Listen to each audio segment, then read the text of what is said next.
Hello students, in the previous class we have discussed about the various parts of the alimentary canal, in which there were 8 parts of the alimentary canal. So far in the previous class we have discussed the large intestine and the anus portion. So now we will discuss another important portion, that is your after the alimentary canal, that is your associated glands. Okay. What is the associated glands, or what are the associated glands? Associated glands are the glands which are associated with the alimentary canal, so far by which the digestion process is being completed. Okay.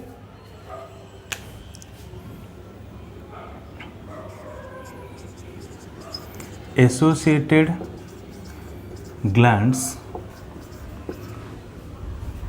are associated with the alimentary canal,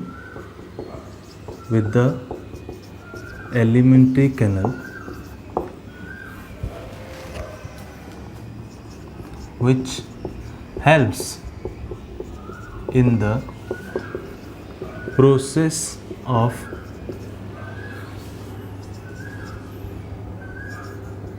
digestion. Okay. Next part. Basically, associated glands are of 5 types. First one is your salivary glands, then is your gastric gland, then is your liver, pancreas, last one is your intestinal glands.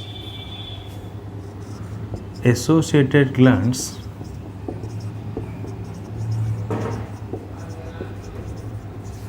is divided into 5 types. Fourth one, this one is your fifth one. First one is your salivary glands. Second one is your gastric gland. Third one is your liver. Fourth one is your pancreas, and the last one is your intestinal glands. Okay.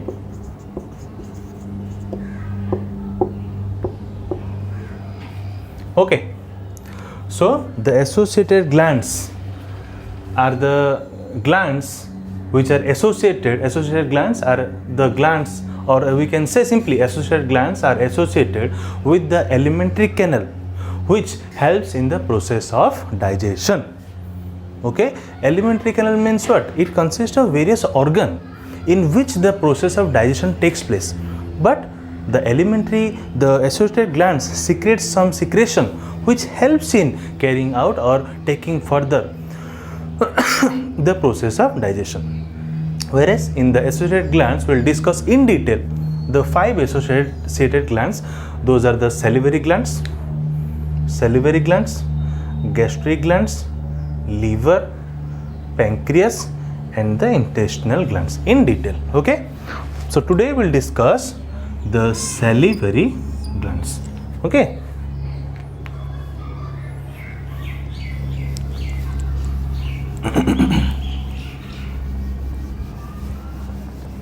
First we'll discuss today the salivary glands, and in the each and every class we'll discuss one glands.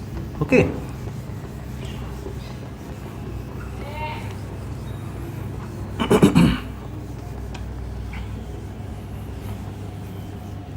First, the salivary gland.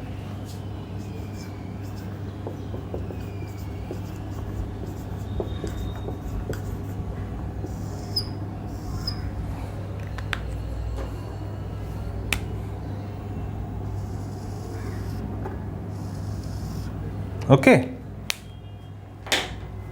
So first point.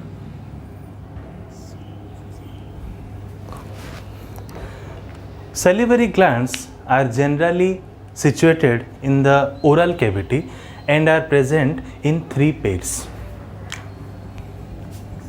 Salivary glands, first point, salivary glands are situated in the oral cavity and are present in 3 pairs.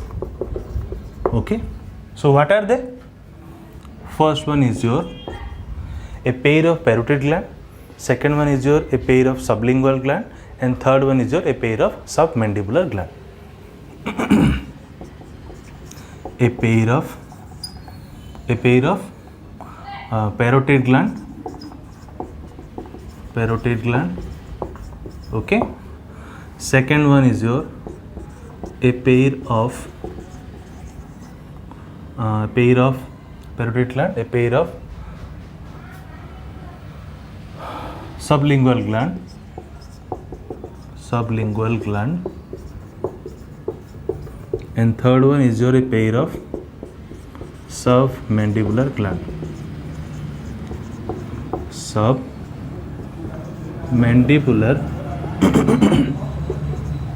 Gland. Okay.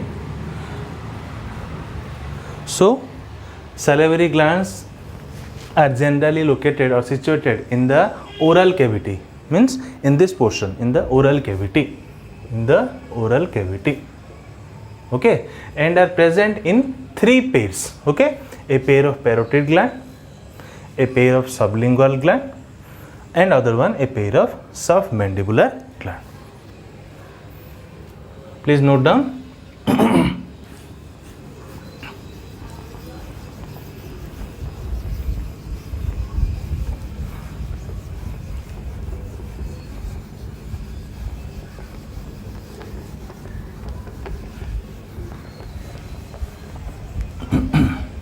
First one, parotid gland.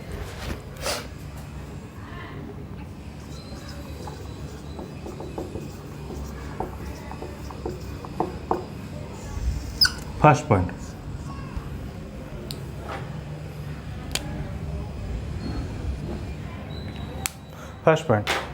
These are the largest salivary gland situated near the ear. These are the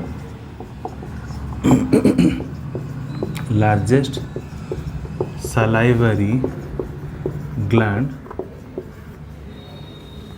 situated near the ear. Okay, first point means these are the, as they are 3 pair of salivary glands, so the largest salivary gland, if objective will come, which one is your largest salivary gland, then the answer will be your parotid gland. Okay, so parotid glands are the largest salivary gland which is situated near the ear. Next point.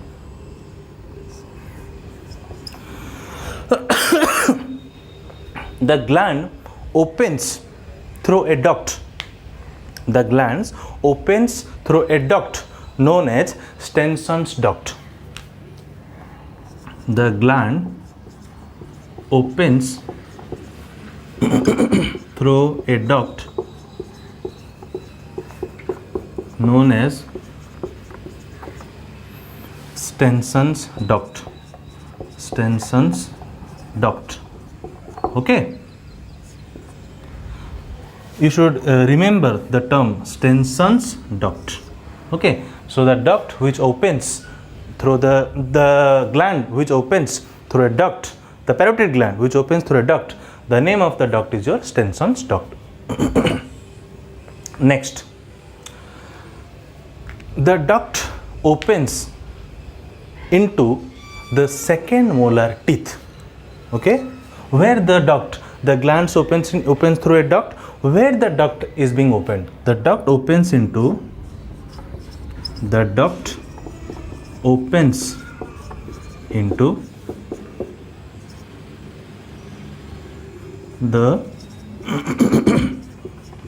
second molar teeth. As we have molar teeth, it opens into the second molar teeth region. Okay, so these are the 3 points. First one, these are the largest salivary glands situated near the ear. Second point, the glands opens through a duct known as Stenson's duct. Third point, the duct opens into the second molar teeth. Okay, so these are all the points of your parotid glands. Now we'll discuss about the sublingual gland. Sublingual gland, this is your second salivary gland.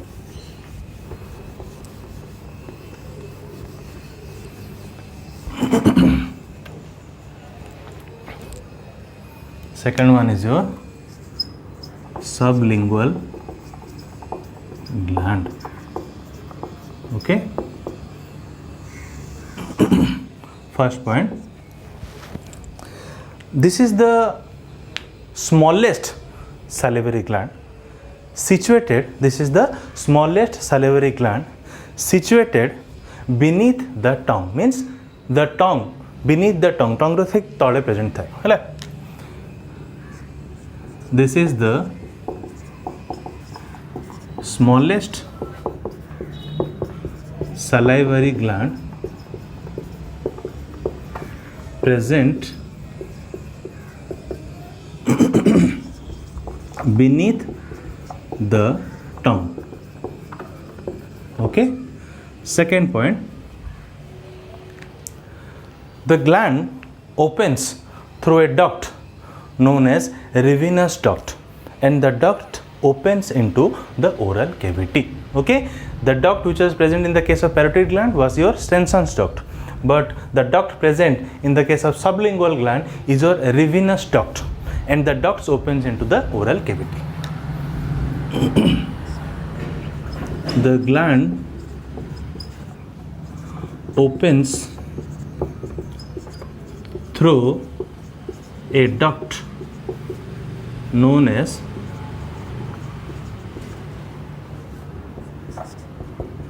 Rivinus duct. Okay, underline this, Rivinus duct, and it opens into the oral cavity. Okay, so main important 2 points of the sublingual gland are, this is the smallest salivary gland present beneath the tongue. Second point, the gland opens through a duct known as Rivinus duct. In the case of parotid gland, it was Stenson's duct, and it opens into the oral cavity. Acha, we will distinguish, this is the smallest salivary gland, but the parotid gland was your largest salivary gland. This is present beneath the tongue. Parotid gland was situated near the ear.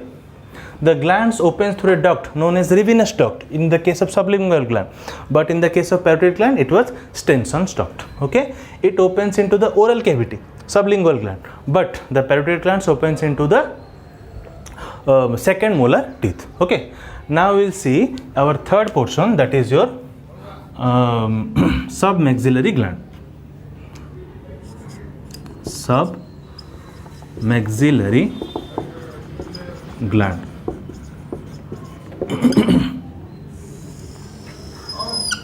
First point, it is the medium sized salivary gland. Okay, it is the medium sized salivary gland present at the angle of the lower jaw. This is the lower jaw, it is the present at the angle of the lower jaw. First point is your, it is the medium sized salivary gland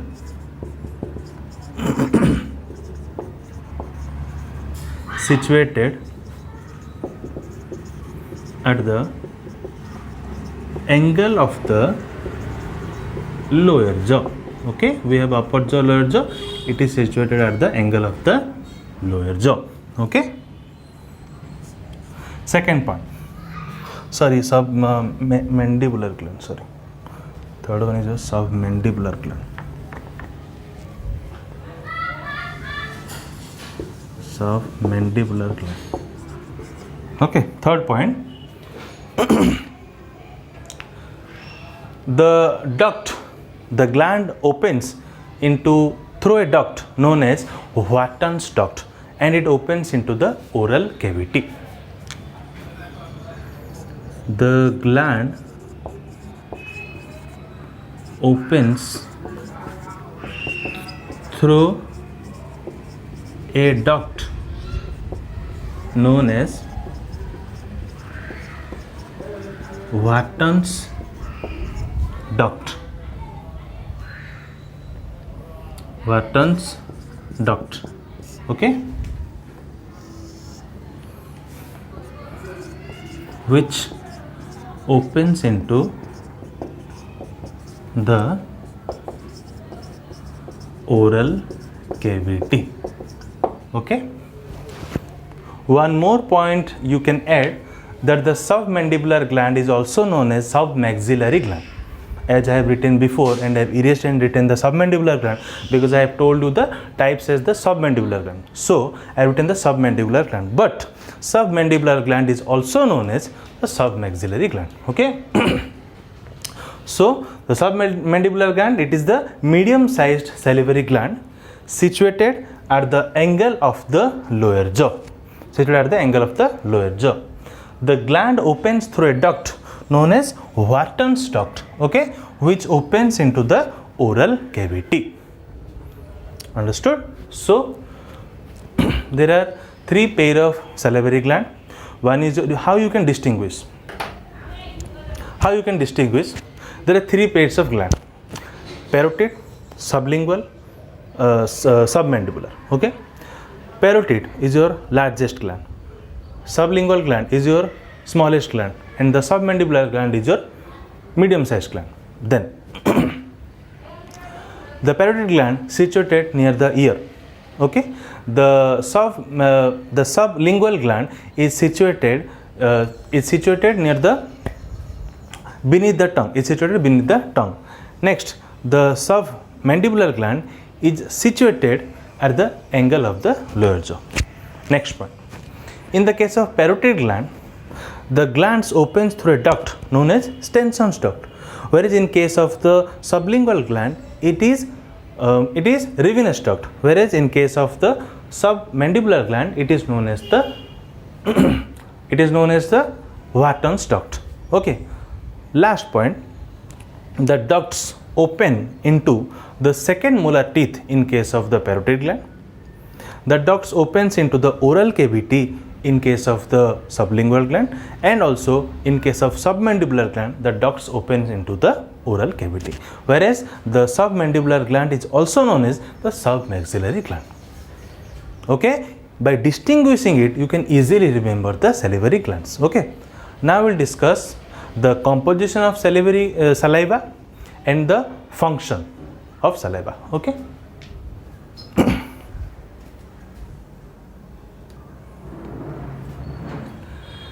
Next, come to your composition of saliva. First point,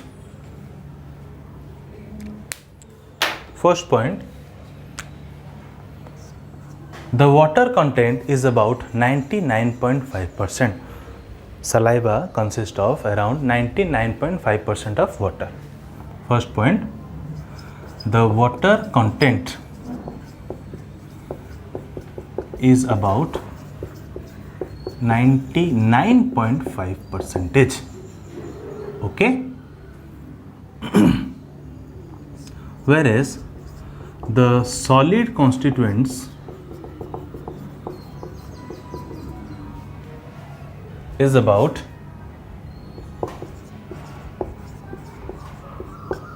0.5%. Okay, the water constituent is about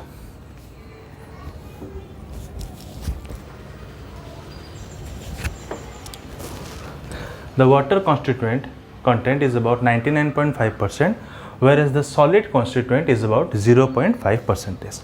Achha, this 0.5% consists of the various inorganic constituent and the organic constituents. Okay, it consists of various inorganic constituents such as the inorganic constituent is about 0.3%. Okay, sorry, 0.2% is about 0.2%. Okay, and the inorganic constituent consists of consist of such as sodium chloride, which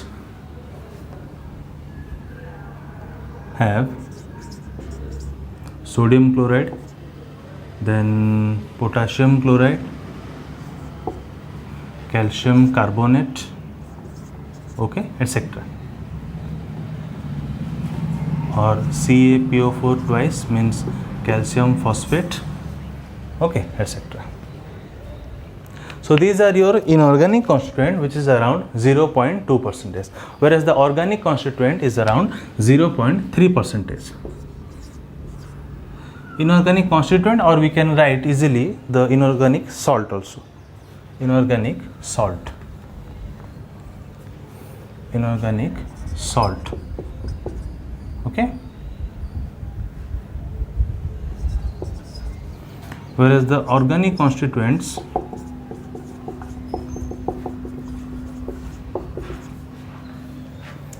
is about 0.3%. Okay,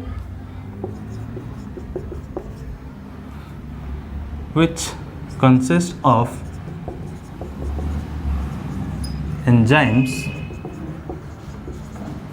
such as ptyalin, or we can also say salivary amylase, okay, also mucin, etc. Okay. So the organic constituent is about 0.3%, which consists of enzymes such as ptyalin or salivary amylase, which helps in the digestion of basically the carbohydrate. Also, it consists of the mucin. Okay. So these are your inorganic constituent, and this one is your organic constituent. Last point. The salivary glands secrete around 1.5 liter, or we can say 1500 ml of saliva daily, okay, and having the pH around 6.7. Salivary glands secrete around 1500 ml of saliva daily,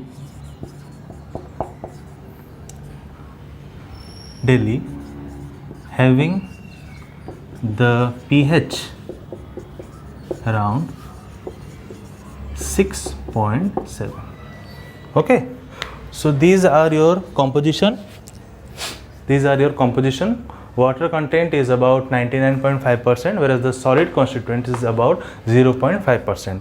The solid constituent, which is about 0.5%, it consists of the inorganic and the organic constituents. Inorganic salts are such as constituent is about 0.2%, which have sodium chloride, potassium chloride, calcium carbonate, calcium phosphate, etc. Whereas the organic constituent is about 0.3%, which consists of enzymes such as ptyalin, or we can say salivary amylase. It is very important. The enzyme present in the basic enzyme that is present in the saliva is called ptyalin or salivary amylase. Okay, so it is very important. Please note down ptyalin or salivary amylase, mucin, etc. Next, salivary glands secrete around 1500 ml of saliva daily. Our salivary glands secrete around 1500 ml of saliva, having the pH around 6.7. Okay, so these are your composition. Now we'll discuss the functions.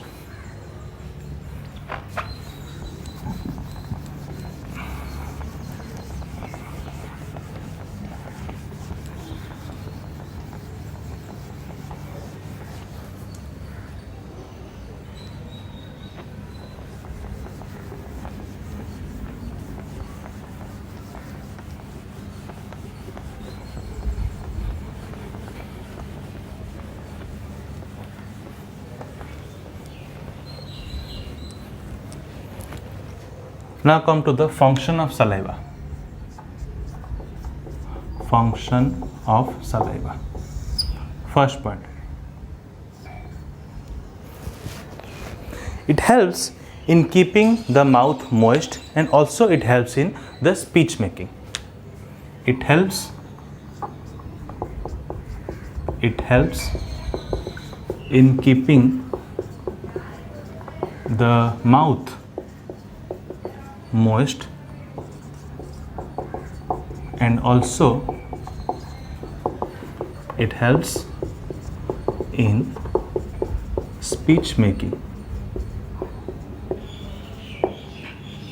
Means it helps in keeping the internal environment of the oral cavity always presence of moisture, all the moist, okay, so that moist and also it helps in the speech, or we can tell the saliva, some part of saliva is also helps in the place of the speech making, or we can say it helps us to talk also.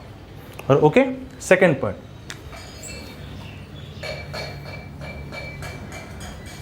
it helps in mastication of the foodstuffs.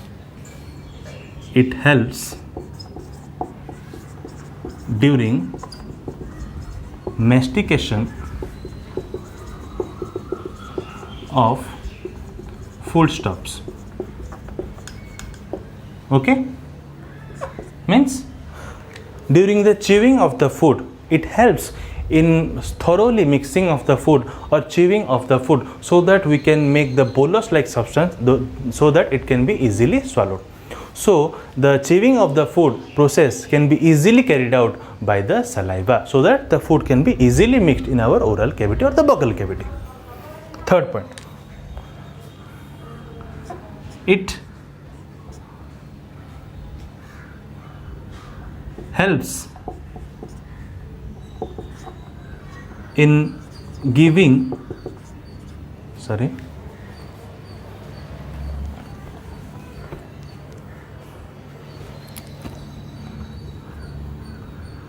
during excessive water loss,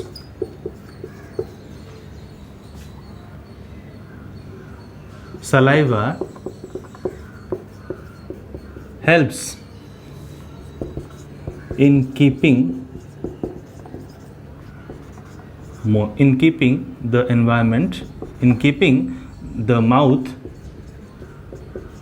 moist. Okay, if for due to some reason such as excess sweatening or diarrhea, so that the excessive water is being lost, in that case the saliva helps in keeping the environment of the water little bit moist. Okay, fourth point, it converts